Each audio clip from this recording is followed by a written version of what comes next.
Yo guys, welcome back to episode 28. At 28, yeah, of the Split Decision NBA edition. Obviously, it's me, Taku, my man to the side of me, Thomas. And yeah, so obviously before we get into it, we got to shout out the sponsors, Cremlon and MHGNY. All the links in the description. Cremlon's got new hoodies coming out. They got masks coming out, with all that quarantine thing, and you gotta stay safe. Victoria people, you already know what it is. Especially, but everyone around the world, bro, be wearing your masks. So Cremlon masks coming out soon. So make sure you guys check the link in the description for all that. And also, I just want to shout out our friend Brady. He started a new sort of Instagram account highlighting men's mental health, especially, and it's definitely a topic that goes under-recognized, you could say, in a sense. So make sure you guys go check him out, support him. What he's doing is absolutely amazing. And we'll make sure to put that link in the description. And finally, you know what? Check out our Instagram as well. We were shouting out other people. 95 followers. 95 followers. 5 more followers and there's a Cremlon giveaway. Cremlon giveaway at 100 keep followers. Your eyes peeled. Make sure you guys check that thing out.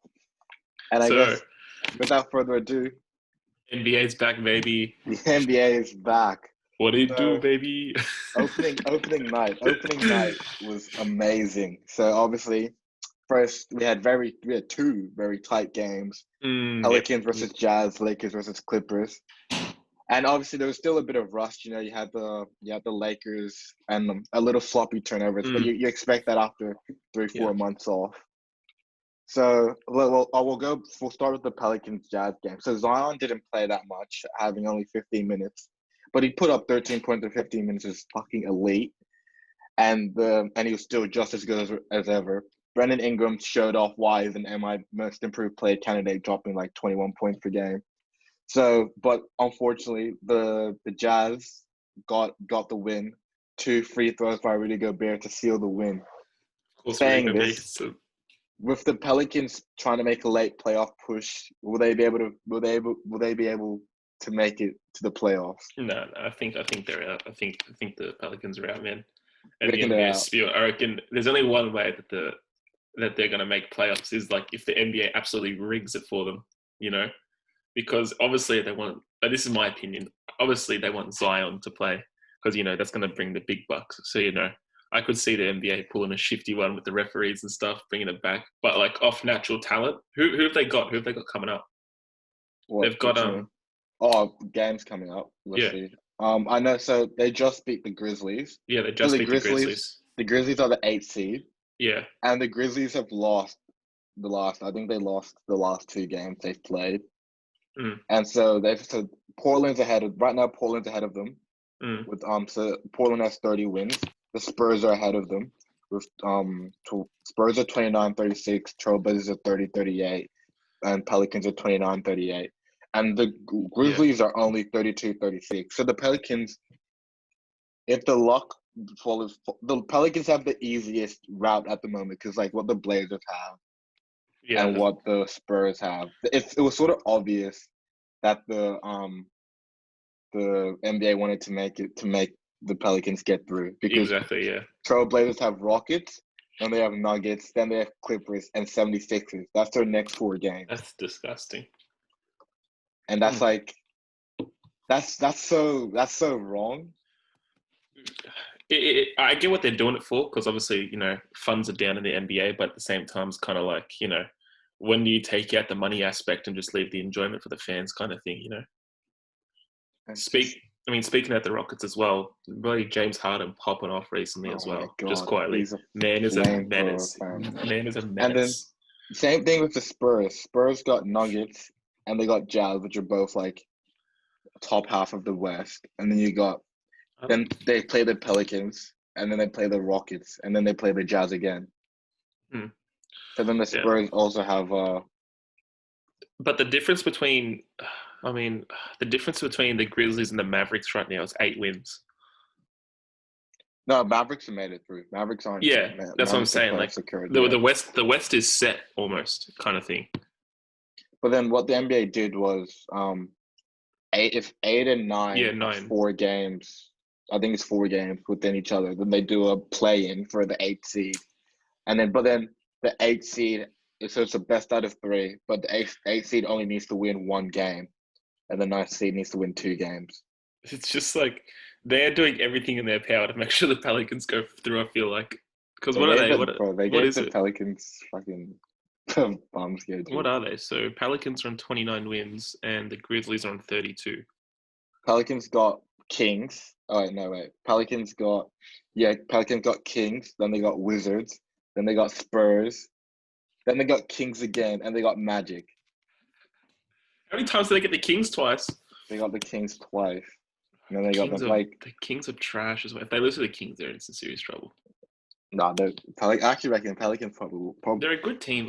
Even that Jazz game I was watching, like they blew a lead late. They should have easily won that one as well. My favorite was someone put up a post on Instagram that just like, damn, now with no crowds, Lonzo's bricks sound like a 12 gauge shotgun. Man, no. Bro, they violate Lonzo like that. No, I'm telling you, Lonzo.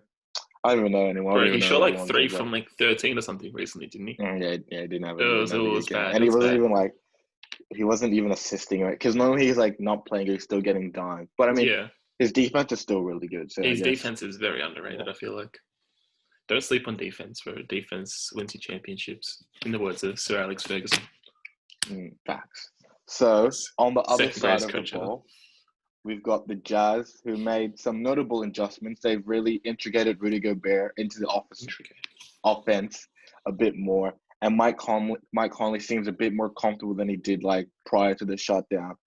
So like all around, the Jazz have a very interesting playoff run ahead of them. Do you think they can make a deep run? Let me have a look. Where are they? So they're 5th on the table. They're 5th right now. So let's say they were 5th. They'd play the Rockets in the first round. Oh, man, they're getting slapped by the Rockets, unfortunately. The Rockets are in form right now.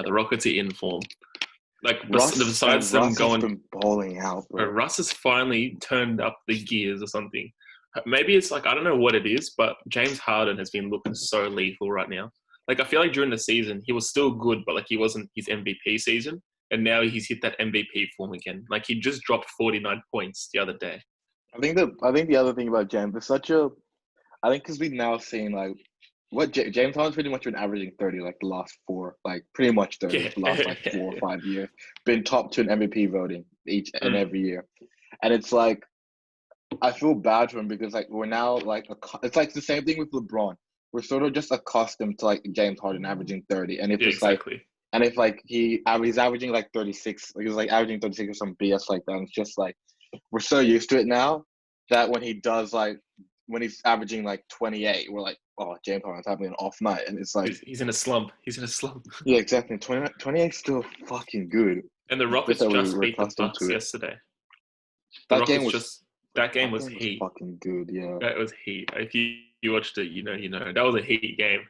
So someone was it in the post game interview? They're like, how did you guard Giannis? And he's like, next question.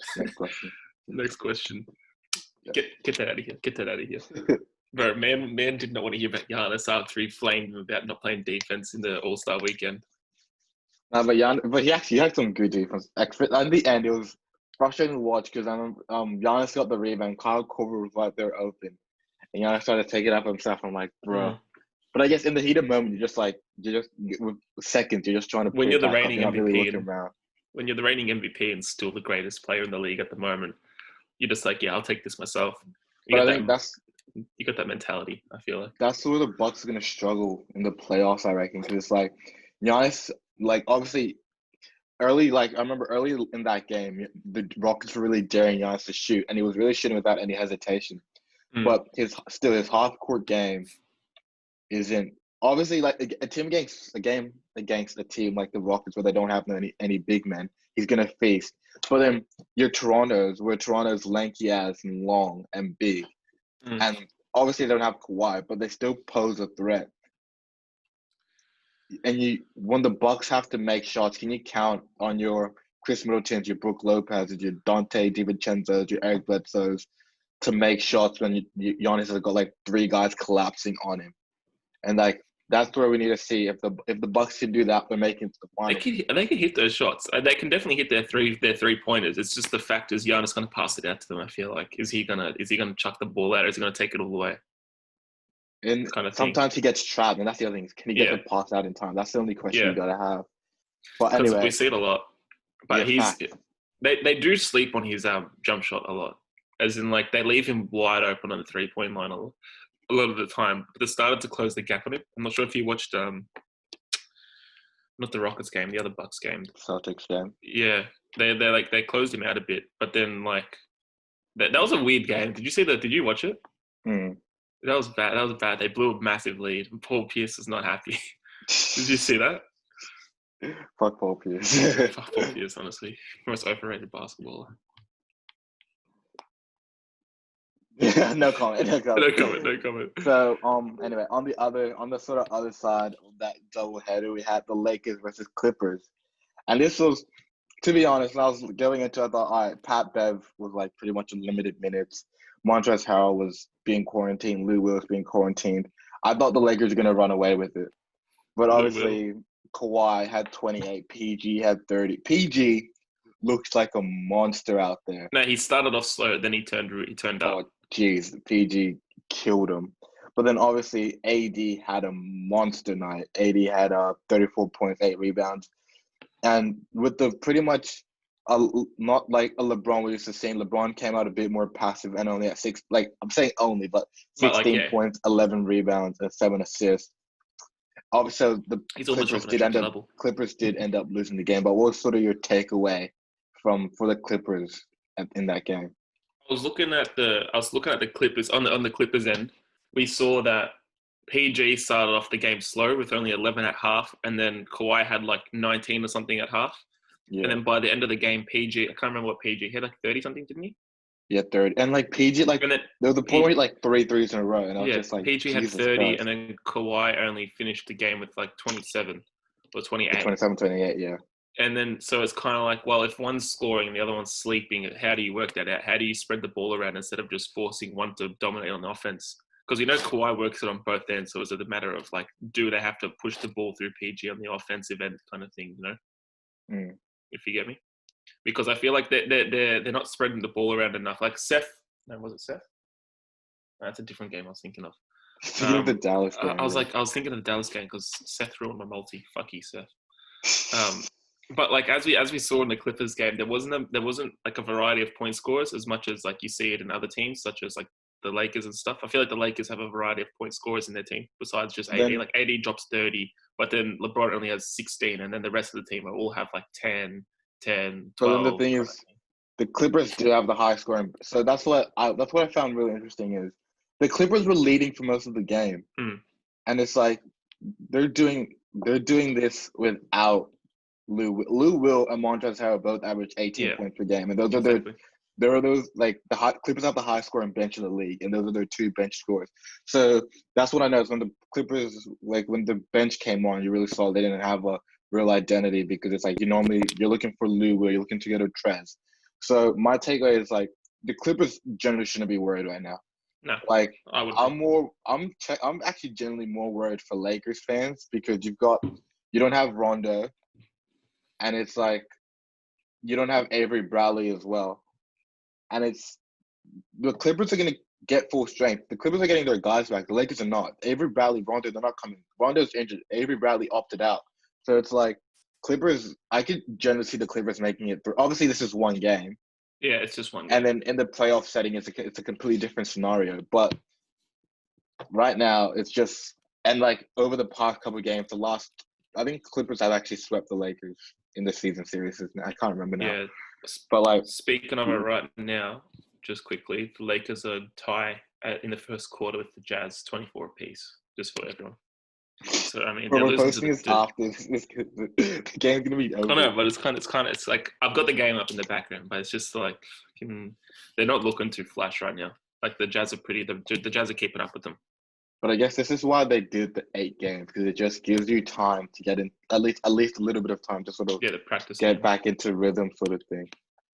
We saw it with Philly. Even Philly, like, did you watch that? Philly was bro. TJ Warren had a bad. game. That was bad. TJ, but I feel like what you said was right. Those even all year it felt like Philly was a bit more me. It's like sort of take turns. It's not a cohesive offense. So it's like Tobias Harris will have a period with Tobias Harris is shooting. Joel Embiid, the period with Joel Embiid is shooting.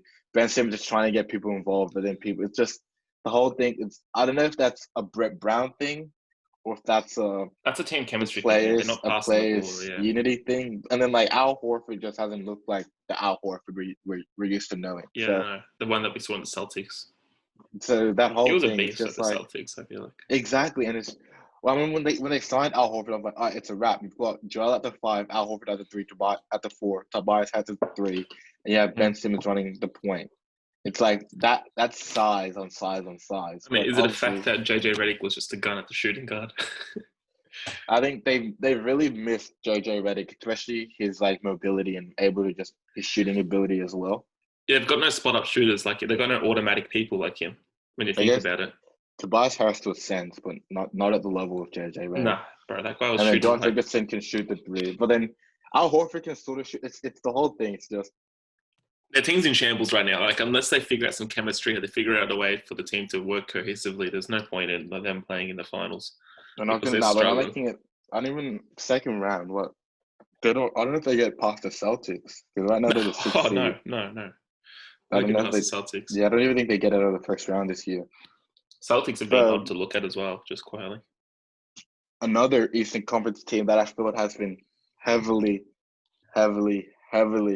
slept on, the Toronto Raptors. Mm-hmm. And I think people are starting to wake up to the fact that even though they might not have Kawhi, they're still dominant as ever. Because right now, their records through, I think, 58 games. I think it's either 58 or 60 games through the season is pretty much the exact same. It is the exact same.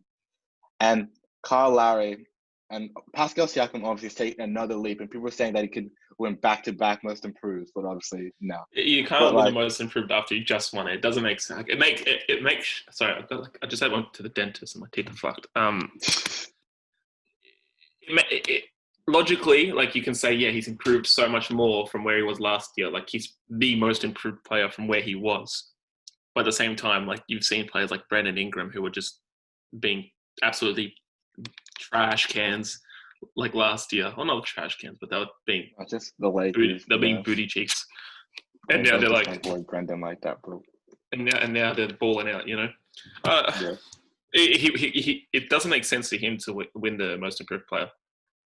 But Kyle Lowry, damn, man. Kyle Lowry balled out. Yeah. And Kyle Lowry had himself a game. It was an actual and again, it's coming against the Lakers, and it's just see Kyle Lowry out here had 33 points and 14 rebounds, and going into the Eastern Conference sort of playoff playoff standing. First round, they'd be playing the Magic. Playoff lookings. Payoff lookings. Right, how do we run a podcast? We both can't speak. For English teams. English teams, Miss Laz. But yeah, the Raptors. I think the Raptors, especially that game against the Lakers, that was a statement win. Yeah, we here, we ready. Do you reckon can they make it to the finals again? I'm trying to think Eastern Conference, who I've been seeing balling out. Let me have a look at the Eastern Conference real quick. Celtics, realistically, second round. Celtics, Bucks. That's it. Raptors. Not even. Yeah, Celtics, Bucks, Raptors. Those are the top 3. I reckon Raptors are taking Celtics, and it'll be a Eastern Conference where Bucks, Raptors, 100%. It has to be Bucks, Raptors. I can't see it going any other way. But they're easily taking the Celtics. I feel like the only thing is. They haven't got anyone really to guard Giannis. I mean, Pascal. But then last year it wasn't even. Obviously, Kawhi did guard him, but it was more of a group effort sort of thing because he had you can't guard Giannis 1-on-1. No, you're just not doing it. It has to be I think if you watch like what Jeff Van Gundy and Stan Van Gundy always say, it's defense by committee. You have your initial 1-on-1, so you have someone face up, but once Giannis is eventually going to get past him. You have to have your you have to have other people come in, seal off the paint, and it has to be.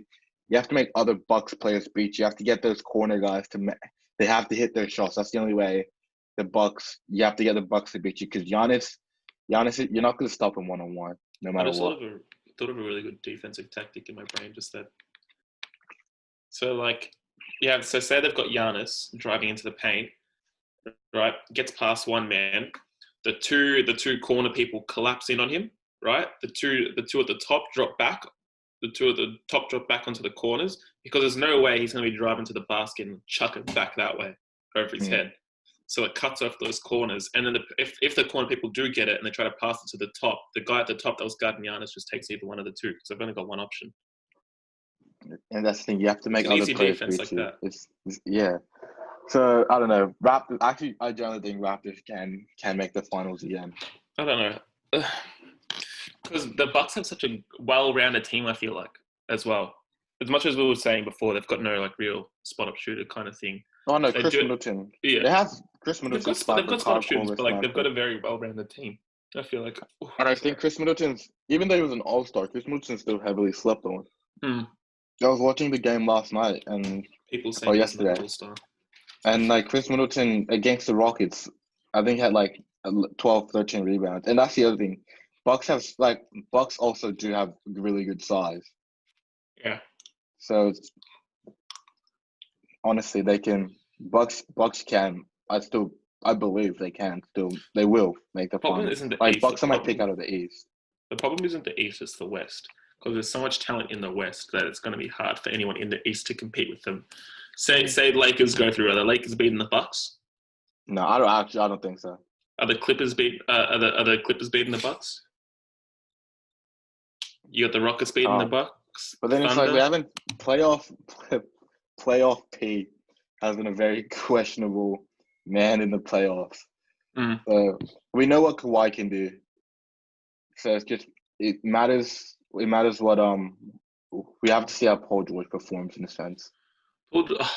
I mean, this is off topic, but I want to see how Oklahoma perform. This is like one of the highest finishes we've had in the last like 2 years, isn't it? We're at 6th right now, and we can still go up. We can still take over the Jazz. I think we've got them coming up soon, don't we? Yeah, Jazz. No. OKC lineup. No, you don't have Jazz coming up. Who do we have? You have Lakers, Grizzlies, Wizards, Suns, Heat, Clippers. We just lost to the Nuggets today as well by about 10 points. That game went to OT as well. So, but like, I think you can't expect Chris Paul to carry as well. By the way, but then like, we got shy. You guys are what? You guys are 6th.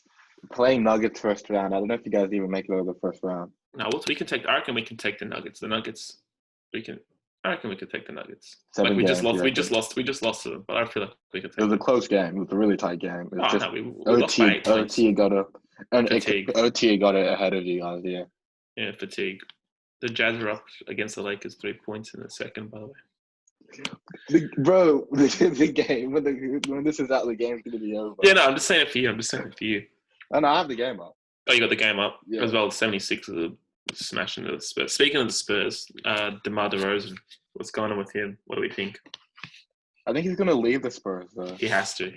Spurs aren't making it into the play. I don't think Spurs are making it to the playoffs. No, DeMar DeRozan looks so broken on the inside. I always feel bad, man. I don't know why. Obviously, I know why, but I feel bad with the Raptors. I want him to get back to Toronto. Bro, the man just lost his best friend and got traded from his like childhood club, basically. Not his childhood club, but like the one that he grew up in. Lifetime team. Yeah, it's just like you got to feel like he just doesn't look the same on the court. You know, have you watched him play? And I don't really watch Spurs games. I watched a few of the Spurs. He doesn't have that confidence he had like when he was just like going to the rim and just. But then I think it's also Spurs. It's Greg Popovich's coaching. Greg Popovich doesn't have a star. DeMar DeRozan isn't a spot-up shooter though. Like but obviously you have like Tim, but like if everyone like Tim Duncan could probably, if you think about it, Tim Duncan goes to another team. Tim Duncan probably could have been bigger than he was. But then maybe it's because Tim Duncan and Greg meshed so well. Tim Duncan wasn't a flashy guy, so he didn't need like flashy stuff. But like It's DeMar DeRozan. It's just like when you're at the Spurs, it's not. You don't really. Your stats don't pop out. It's just you win games. That's what the Kawhi Spurs just are stood about. out for some reason. To be honest, Kawhi just had this thing about Not, him. Kawhi's not had even thing that. about him. Kawhi didn't even stand out that much, to be fair. Like stats wise. Stats wise, but like everyone knew he was just a dominant Yeah, player. everyone knew because everyone knew like defensively, like Kawhi's a monster. Like you didn't go like see Kawhi dropping like 30 every night. It was sort of like Kawhi like 22, 24, and everyone working together. But the Spurs offense isn't based on one person. The Spurs offense is find the open shooter or find the open lane. That's why Tony Parker and Manu Ginobili were so good, I feel like. I mean, that was awesome. My favorite video is like when I think Kawhi gets subbed in and LeBron's at the free throw line and he looks back and he sees Kawhi get subbed in and he goes, damn. Like I'm telling you, Kawhi, that was a rookie Kawhi. Kawhi's locking up LeBron. Bro, he is. I hate to say it, but he is. That was a rookie Kawhi though that was coming in the finals. No, it wasn't rookie. No, it was. No, that was 2013. It was 2012, wasn't it? No, finals. Oh shit! You're right. Bro, talking about black jerseys, that's a shit transition. That was such a bad transition. Speaking of more topical things in the world at the time. Anyway, what the NBA has done with the whole, I don't want to say like the whole, but with the Black Lives Matter movement has been really impressive, I thought. But then it's sort of weird because obviously the NBA is allowed, they pretty much let the players sort of have a front, like to take the front line and pick what they say and pick what they do. But it's sort of obviously have to sort of restrict, because I know like Jimmy Butler didn't want to have a name on his jersey to sort of say like, oh, I'm like everyone else. But the NBA hasn't allowed him to do that. So it's sort of like you gotta have a name. But then so it's a bit wishy-washy. But obviously it's still amazing because it's bringing spotlight, not like really highlighting the fact. And it's the Jimmy Butler one's different though, I feel like. Because like that's just their policy kind of thing. They always have like a name on the back of the jersey, if you get me. Yeah. But then like it's like other players have wanted to say stuff, but the NBA's been like, no, you can't. It's because they can't say anything too controversial, so they don't lose like sponsors, but they don't want to like not say anything. So they're in this like awkward grey area where they don't know what to do. And it's so funny because especially on Twitter, it's like it's weird how people sort of miss the point in the whole thing. Yeah. So like and also I just want to like say this. It's like obviously everyone's been kneeling, and like you have people that don't kneel, and that's totally okay. It's like I don't get this culture where it's like, all right, now if you're not kneeling for the national anthem, you're racist. It's like that's not it at all. People have different, like Greg Popovich didn't kneel, but Greg Popovich was like in the army. So like that shit means something to him. And if he doesn't want to kneel, then he doesn't want to kneel, and that's totally okay. And like people on Twitter sort of being like, oh yeah, like he didn't kneel, so he like hates, like that's not it at all. And I know it's sort of dumb. The Greg Popovich one was interesting. Yeah, there's another one that we've got written down later, which was actually we'll speak about him now. Jonathan Isaac. So he didn't kneel either. He didn't kneel either. Oh my god, this is the world just chucking irony back at someone. He didn't kneel. That one was like. I get not like I get not, the way he explained it was weird. No, I don't know. Maybe just worded it weird, but like the way he was saying it was just like all God's children, and like and he's like, I didn't wear a shirt because I don't believe in. I was like, I just didn't get it. I was just sort of like, I'm not even gonna like break my brain over trying to like digest what he was saying. But this was because he didn't kneel and then he tore his ACL. It was just like this is the world. Someone on Twitter, slapping you with. Someone on Twitter goes like, God said you don't bend the knee, and I was like, nah, that's so out of pocket. So bad. Out of pocket. This poor guy has just torn his ACL, and everyone's like, yeah, that's what you get for not bending the knee, bitch. Nah, it was people were mad out of pocket for that. I saw someone on TikTok just like laughing, and I was just like, "Oh, bro, that's terrible." But no, back to it. I think it's a great thing the NBA has done. And then, obviously, you go to it. Oklahoma, the Oklahoma State Senator, highlighted that if any of the OKC players were seen kneeling during the national anthem, it is seen as an act of anti-patriotism, and that their tax benefits would be re-examined once their contract is up with the state of Oklahoma, which is in 2024. So what do you think of this response by the Oklahoma state? First of all, it's disgusting. I'm ashamed to be a part of to go for Oklahoma right now, because that's just something that's just disgusting. If you can't claim you're not racist and then just be like, oh, you're supporting Black Lives Matter, slap across the face with you. It's like, come on, man, you gotta. But what's with the Americans and the patriotism? I don't understand. We spoke about it. We spoke about it earlier. I don't know anyone in Australia that's like, yeah, I'd die for Australia. I don't know anyone that's done that in my life. So I put it on a poll. That's why I did. That's actually why I did the poll on Instagram. So let me just get a gauge on what people would say. So what I found very interesting was so this is just out of my followers. 49% of people said that 51% of people said they're not a patriotic person. Yeah. But then 57% people said that they would go to war for their country. I'd go to a war if it was. I said I would. But it has to be for the right reason. I'm not going to go because we want to get some oil or something. If I'm going to go, I'm going to go to help people out, kind of thing. But then what constitutes the right reason? That's another thing. Here's the thing. It's just let's take. I mean, this is heavy. Let's take ISIS, for example. Right? They're let's pretend this isn't to do with oil or money or anything. Let's pretend it's they're just killing innocent civilians in their home country. And Australia's well, we don't like this. We need to send people in to save those innocent people. Yeah, I'm going to back myself in. If Australia's okay, we need you. I'm yeah, I'll go help the innocent people out. But if it's just hey, we want to occupy this land so we can invade and take over, I'm just no, I'm all right, thanks. I'll sit out on this one. It's not for me. If it's for the right reason, I feel I could do it. But if it's got some hidden motive behind it, it's just oh no, I'm not going to do that. Governments are tough because and this is why I obviously it's tough, but I don't I'm gonna say it, but it's just I don't want to say it, but it's just governments. I think it's funny. I'm gonna quote sort of J. Cole here, but it's just governments sort of they're sending other people in to fight their battles. It's Muhammad Ali said when he was I don't have any war with the Viet Cong. It's just the whole when you have wars on idealisms and stuff like that, communism versus fascism versus democracy. It's why people. I'm so passive in this stuff. It's just let people do what they want to do. Let people believe in it. I agree with you. If it's a war where it's people are in danger and people need to be saved, and people are being locked. The whole we're getting mad political right now, but it's just the concentration camps in China. It's that. That's it's terrible, yeah. If you're sending people in to all right, it's all right, yeah, I'm all for it. But then it's all right, we're going to China to fight communism because communism, I don't believe in. It's but it's not your right to say whether democracy is better than communism. Yeah. That's what I don't understand with Americans. That's what I don't understand with Americans. They're fighting for a cause that has no value to it. It's just they're fighting. What are they fighting for in Israel right now? Oh, not Israel. Where is it? All right. I don't know.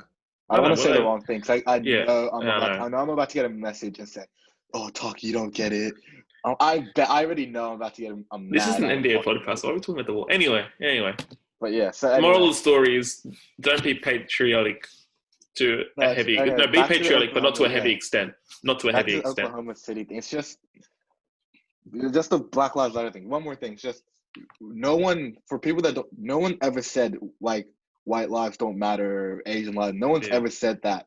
And it's if you're getting pressed over the statement Black Lives Matter, you really it's not even matter more. It's just matter. It's just saying we matter also.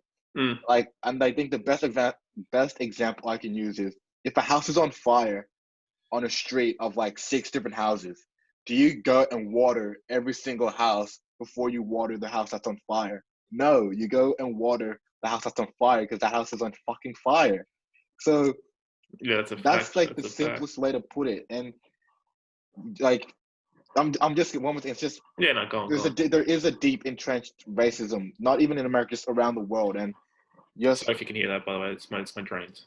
No, it's all right. Just there's a deep entrenched racism around the world, and all of us just need to do our part in recognizing that and sort of helping one another. Not even Black people. It happens to Asian people.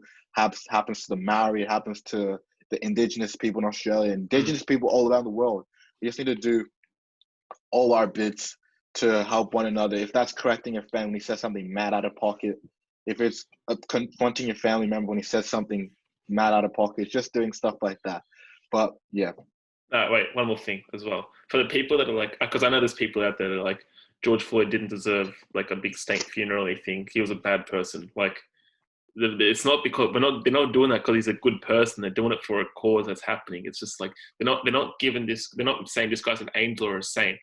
They're doing it because I don't want to word this wrong. It's because there's a lot of deaths in the Black community from police brutality and stuff. If you understand what I'm saying. Legit, and it's just like, oh yeah, exactly. The amount of times I've seen, George Floyd, like, I don't know, sold drugs and shit. It's like, are you telling me every single person that sells drugs deserves to die? It's like, yeah, exactly. It's like that's saying like, does exactly people, and we never know people's full life stories. People go through shit, and it's just, I don't know. I'm about to. I can get on. No, let's get back to NBA, bro. We could talk about it. Maybe it's time for another podcast. Moving on. Talk about that. Back to Jonathan Isaac. Poor Jonathan guy. Isaac was having a breakout year with the Magic. Stellar. And he was actually going off, like, especially on the defensive end. Is that what you call going off though, really? But look what? Tell me to read 2.4 blocks per game and 1.5 steals per game. I'll read stats out for everyone. So he's averaging 12 points, 12.1 points, 6.9 rebounds, 2.4 blocks, 1.5 steals, and 1.3 assists per game, shooting 47% from the field and 34.4% from 3-point range. All career highs. Like, it's a good career for him, right? I mean, I don't want to word this. But think about it, this is his third year. 2.5. What I'm looking at, offensively, it's still a bit, but pretty much 7 rebounds per game, 2.4 blocks per game, and 1.5 steals per game. That's really good. It's good on the defensive end. I agree with that. I agree with the defensive obviously end. The Magic did end up. My bad. The Magic did end up winning that game against the Kings, and obviously they won't necessarily miss him on the offensive end per se, but I think definitely on the defensive end, with the Magic being the 7th seed, and they haven't really even secured playoff. But if they make a 7th seed, going up against the Raptors, and Jonathan Isaac most likely guarding the likes of Pascal Siakam, they're gonna miss that. Yeah, and I can see it. The worst part is obviously, so he's torn his ACL, and he's looking 12-month injury, probably missing the entirety of next season as well. ACL injuries are funny with that, because they range from how long it will take you. Like, I've seen people like recover in 8 months, and like even like rarely we've seen. I think rarely we've seen 6 months. Like, that's super rare. But like 12 months is like the standard, how everyone sees like 1 season, you're out kind of thing for ACL injuries.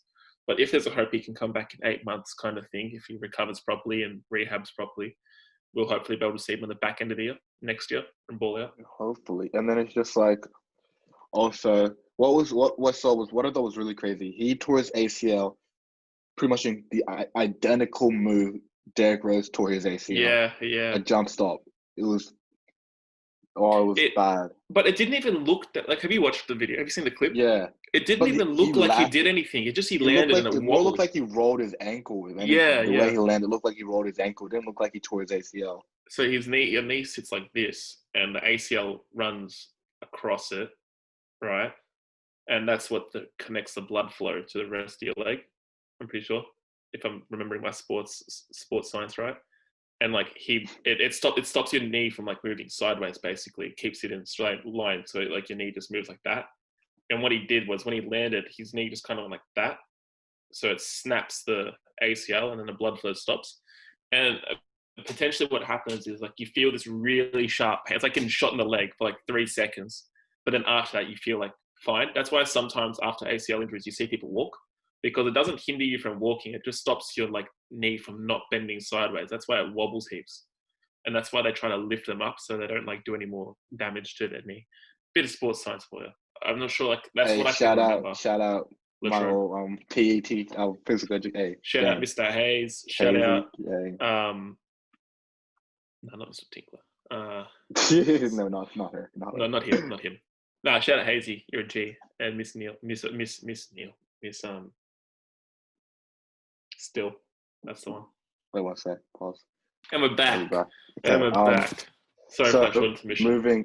Moving on to the Celtics.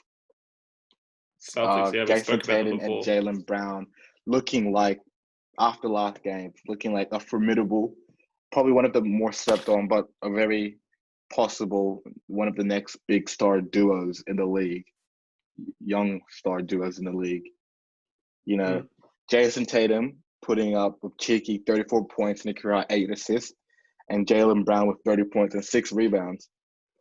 The Celtics were able to withhold a Blazer comeback and win the game. So, Thomas, my question for you is, where does Jaylen Brown and Jason Tatum rank as one of the young star duos, as a part of the star duos in the league? Not in the league at the moment. Well, let's have a look at all the other young duos that we're thinking of. So we got Ingram and Zion or Lonzo. No, I'll take Zion. I'll take Zion. Right. So D'Angelo Russell and Cat. No, they're better than them. Kristaps and Luka. Kristaps isn't young anymore. Oh, it's so tough because Jason Tatum's so flaky. Like one game he'll bust out and drop 30 for you. The next game he'll shoot 1 from 45 from the field and score. No, but he rarely has that game was terrible. He rarely the game against the Bucks. He rarely has games that bad. But he's not a consistently solid player. And Jaylen Brown as well. It's he's good, but I don't know. I don't see him. I don't see if I was to rank. So I reckon they're both better than Ingram, but I don't think they're better than what Zion will be. If that makes sense. I'm looking at potential wise. But then this year, Jason Tatum was an all-star. Mm-hmm. And he averaged 23 points per game on 6 rebounds and 2 assists. Right. Yeah, 23 points per game, 7 rebounds and 3 assists, my bad.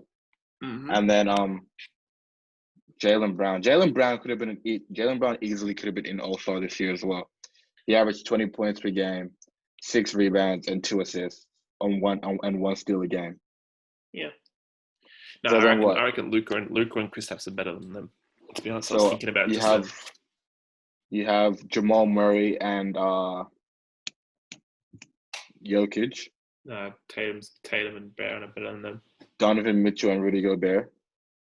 They're better than them. John Morant and Jaren Jackson Jr.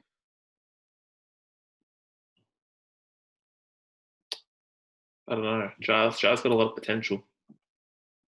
I'm looking at his potential-wise for those young, Zion and stuff. The only players that I'm really thinking, are on their level, I could see Zion being on their level. So Zion and Ingram, I'd say, this is my top 3 young duos. So I got Kristaps and Luka. This isn't in any order, by the way. Kristaps and Luka, Tatum and Brown, Zion and Ingram. Those are my top 3 duos. My triple double. Oh yeah, that's actually that's fair. Cat and D'Lo. I wouldn't put them top 3 purely because D'Lo just hasn't really defensively. No, but I haven't even done anything this year. That's sick. What, bro? D'Lo went off this year. What do you mean? What are his stats? I haven't really seen anything about him. I was watching every game I watched D'Angelo Russell play was actually fucking balling out. Are you talking about for Timberwolves or for GWS? For Golden State Warriors? D'Angelo Russell, 21 points per game, 4 rebounds and 7 assists. 5 rebounds and 7 assists. At 1.5 steals per game. That's all right. Yeah, I still wouldn't be in top 3 though. Right. So with this Jason Tatum and Jaylen Brown duo, how deep do the Celtics make it?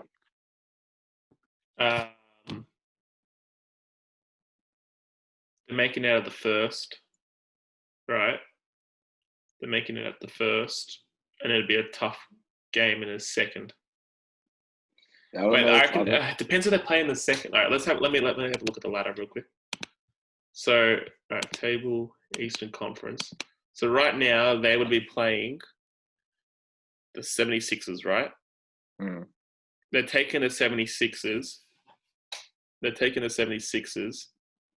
And then they play the Raptors. And they play the Raptors, and then that's a tough. They're not taking the Raptors, unfortunately. So I can see a way. I can see in a world where they do. I say Eastern Conference Finals is their ceiling. No.